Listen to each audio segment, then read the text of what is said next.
Otra reforma fundamental que ha constituido un antes y un después: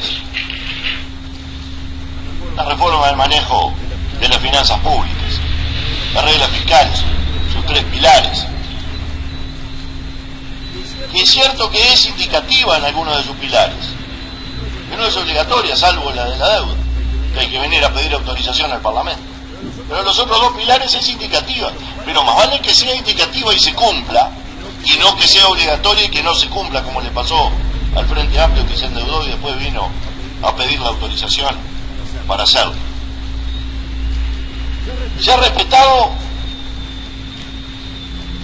el pilar de el déficit fiscal estructural, que es el déficit fiscal pero limpio de toda contingencia, de todo resultado excepcional del momento del ciclo económico. Ha habido coherencia entre el resultado proyectado y el observado. El gasto se ha manejado con el tope fijado, que es también el tope del crecimiento limpio de todo lo excepcional, porque lo que implica el tope del gasto es sencillamente que el gasto futuro sea sostenible, y entonces por lo tanto todo ingreso excepcional, etcétera, etcétera, no nos debe inducir a hacer crecer el gasto.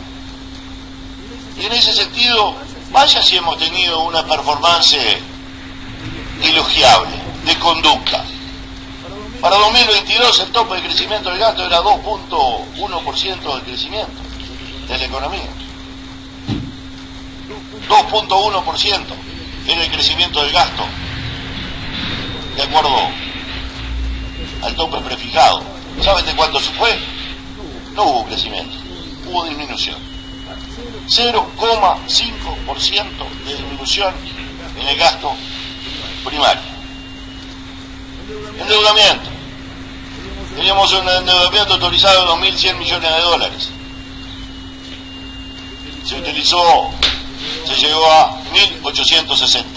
Es bueno hablar de este tema de la deuda, porque este tema de la deuda era una de las luces amarillas que el gobierno tuvo encendida desde el primer minuto que vino la señora ministra a hablar con los legisladores.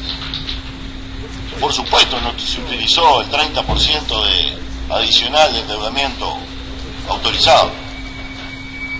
El 4% del déficit actual. Bueno, yo quiero establecer sobre eso algunas cosas. Vamos a un número circunstancial de mitad de año. Acá no hay ningún relajamiento de la regla de resultado ni tampoco de la regla de gasto. La disciplina que sigue reinando, que ha sido en definitiva la única magia que ha tenido este gobierno, está absolutamente presente.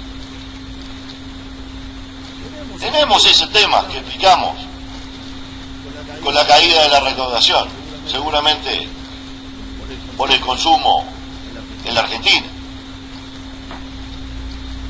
Podríamos tener allí una caída en el nivel de actividad, seguramente, no sé si seguramente sea ni siquiera el de la sequía el fenómeno, sino este de las compras en la Argentina.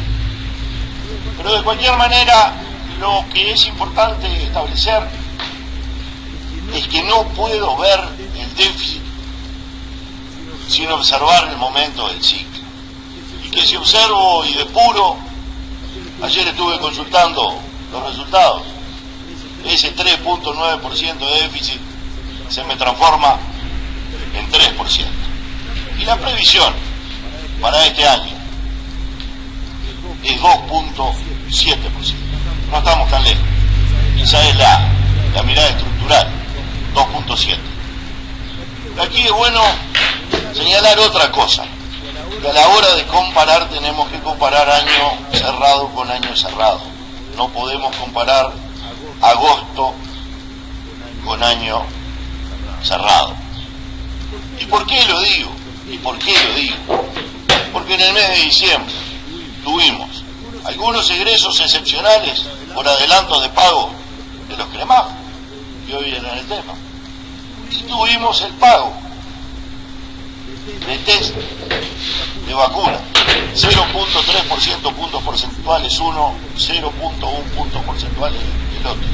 O sea que ese 3% de déficit estructural se nos estaría convirtiendo en 2.6 dentro de la meta a la cual nos estábamos refiriendo.